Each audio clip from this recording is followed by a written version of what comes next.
Ada beberapa fakta tentang kemiskinan yang baru saya sadari setelah membaca Poor Economics karya Abhijit V. Banerjee, ya.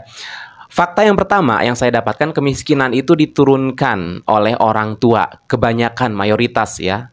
Jadi kemiskinan itu bukan karena malas kerja, tapi mereka bisa jadi bekerja lebih keras untuk mendapatkan sesuap nasi.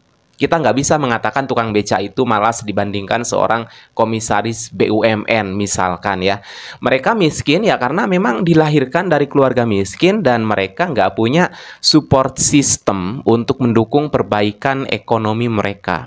Jadi ya nggak ada pilihan lain gitu. Kemudian fakta kedua, kemiskinan itu menggejala karena salah urus negara. Ini yang dinamakan dengan kemiskinan struktural. Kemiskinan yang meluas itu seringkali ya karena kesalahan-kesalahan urus negara. Kondisi perang bisa jadi, atau bencana ini bisa jadi. Saya yakin kemiskinan di Gaza nggak lepas dari kondisi peperangan dan blokade Israel. Terus bagaimana dengan kemiskinan di negara kita? Bagaimana dengan angka pengangguran di negara kita? Ya silahkan nilai sendiri, ya. Kemudian fakta yang ketiga, kemiskinan itu menenggelamkan talenta dan kesempatan. Amartya Sen, seorang ekonom, mengatakan bahwa kemiskinan itu bukan sekedar kurang harta, tapi juga kemiskinan tentang talenta yang disia-siakan, ya, yang tersia-siakan. Banyak orang yang memiliki potensi yang luar biasa harus mengubur potensinya karena nggak memiliki akses pada pendidikan dan kesempatan. Nah, fakta yang ketiga ini ada hubungannya dengan fakta selanjutnya, yaitu fakta yang keempat. Apa itu fakta keempat? Pendidikan menganaktirikan anak miskin. Percaya nggak? Ya, meskipun ada pendidikan gratis untuk anak miskin, tapi kualitasnya nggak sama dengan pendidikan orang kaya. Ya, orang miskin cenderung lebih terbelakang di bidang akademik ya karena mereka nggak mendapatkan nutrisi yang baik untuk kinerja otak mereka. Jadi makanan itu mempengaruhi kinerja otak. Mereka juga bersekolah di sekolah yang seadanya.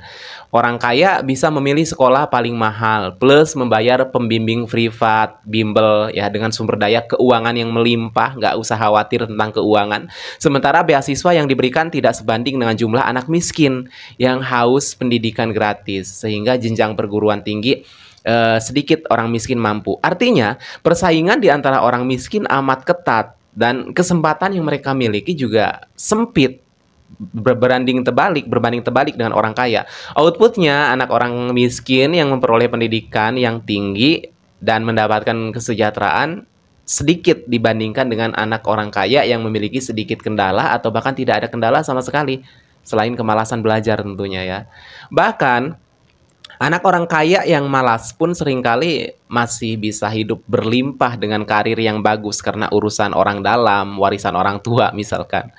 Dan fakta yang kelima, orang kaya semakin kaya dan orang miskin semakin miskin, ya. Orang kaya memiliki sumber daya berlimpah untuk coba-coba bisnis baru tanpa takut rugi. Bisa lobby sana sini. Sementara orang miskin harus bisnis gimana? Harus berpikir ribuan kali untuk memulai usaha bisnis, ya, karena mereka nggak memiliki modal. Modal mereka terbatas. Ketika rugi atau gagal, itu membuat sumber daya ekonomi mereka habis.